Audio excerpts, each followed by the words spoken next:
Hello everyone, welcome back to class. तो आज हम करने वाले हैं इंडियन लिटरेरी थ्योरी का एक इम्पोर्टेंट चैप्टर ट्राइबल वर्ड्स, जिसको जीएन देवी ने लिखा है। इस लेक्चर के एंड तक हम समझ जाएंगे कि जीएन देवी कौन है, ट्राइबल वर्ड्स क्या है, इस चैप्टर की समरी क्या है, main theme, central idea, critical appreciation and important exam points क्या है। तो चलिए शुरू करते हैं जीएन देवी के इंट्रोडक्शन से। Who is GN Devy? GN Devy एक famous Indian literary critic, writer और कल्चरल एक्टिविस्ट हैं। उन्होंने अपनी लाइफ का बड़ा हिस्सा ट्राइबल लैंग्वेजेस और ट्राइबल कल्चर को प्रिजर्व करने में लगाया। उनका मानना है कि लिटरेचर सिर्फ बुक्स में लिखे हुए वर्ड्स तक सीमित नहीं है। सॉन्ग्स, स्टोरीज, रिचुअल्स और ओरल ट्रेडिशन भी लिटरेचर का इम्पोर्टेंट हिस्सा है।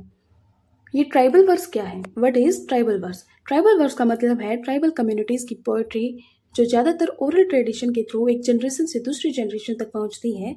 ये पोएट्री लिखी नहीं जाती, बल्कि गाई, बोली और परफॉर्म की जाती है।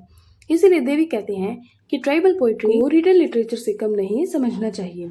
So students, let's move toward the summary of the chapter. इस ऐसे में जीएन देवी बताते हैं कि मेन स्ट्रीम लिटरेरी क्रिटिसिज्म ने हमेशा रिटन लिटरेचर को ज़्यादा इंपॉर्टेंस दी है, जबकि ट्राइबल लिटरेचर को इग्नोर किया गया। लेकिन जीएन देवी कहती है कि जो ट्राइबल पोएट्री की अपनी एक अलग ब्यूटी और आइडेंटिटी है, बिकॉज एक तो ये नेचर के इतने पास रहते हैं, दूसरा जो इनकी ओरल ट्रेडिशंस हैं उनमें इनके खुद की ट्रेडिशंस, मतलब सॉन्ग्स, कल्चर आदि को इनको एक्सप्लेन किया जाता है। सो दैट्स वाई जीएन देवी कहती हैं कि इनकी अलग ब्यूटी और आइडेंटिटी है।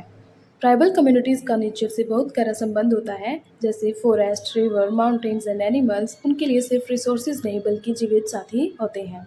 Second one is oral tradition. जो ट्राइबल पोइट्री है वो बुक्स में नहीं मिलती। ये songs, chants, rituals and memory के थ्रू प्रिजर्व होती है।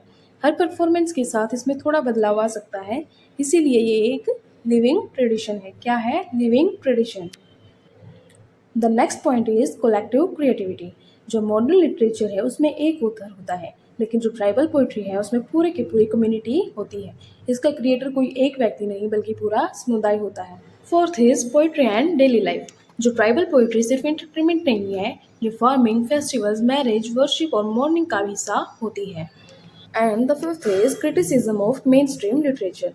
देवी कहते हैं कि इंडियन लिटरेरी हिस्ट्री ने संस्कृत और रिटन लिटरेचर को ज़्यादा इंपॉर्टेंस दी और ट्राइबल लिटरेचर को प्रिमिटिव समझकर इग्नोर किया। उनके हिसाब से ये गलत है। हर लिटरेचर को उसके अपने कल्चर, कॉन्टेक्स्ट में समझा जाना चाहिए, क्योंकि उसकी अलग ब्यूटी है। The next is preservation. Modernization के कारण ट्राइबल लैंग्वेज और ओरल ट्रेडिशन खतरे में है, इसीलिए देवी कहते हैं कि इन्हें प्रिजर्व करना हमारी कल्चरल रिस्पॉन्सिबिलिटी है। इसीलिए उन्होंने ट्राइबल वर्ड्स पर इतना ध्यान दिया है। अब हम करने जा रहे हैं main theme of the chapter. Tribal poetry is a rich oral tradition that reflects nature, community, culture and deserves equal recognition with written literature. यानी ट्राइबल लिटरेचर को भी उतनी ही रिस्पेक्ट मिलनी चाहिए जितनी रिटन लिटरेचर को मिलती है। The central idea of the essay is literature सिर्फ रिटन टेक्स्ट नहीं होता। सॉन्ग्स, रिचुअल्स, ओरल ट्रेडिशंस और कम्युनिटी मेमोरीज भी लिटरेचर के इम्पोर्टेंट फॉर्म्स हैं। ट्राइबल लिटरेचर की अपनी एस्थेटिक, फिलोसफी और वर्ल्ड व्यू होता है, इसीलिए इसे रिटन लिटरेचर के स्टैंडर्ड से जज करना नहीं चाहिए। Critical appreciation, merits. Tribal literature को रिकॉग्निशन देता है, ओरल ट्रेडिशन की इम्पोर्टेंस बताता है, कल्चरल डाइवर्सिटी को सपोर्ट करता है, नेचर और कम्युनिटी के रिलेशनशिप को हाईलाइट करता है, मार्जिनलाइज्ड वॉइसेस को रिस्पेक्ट देता है।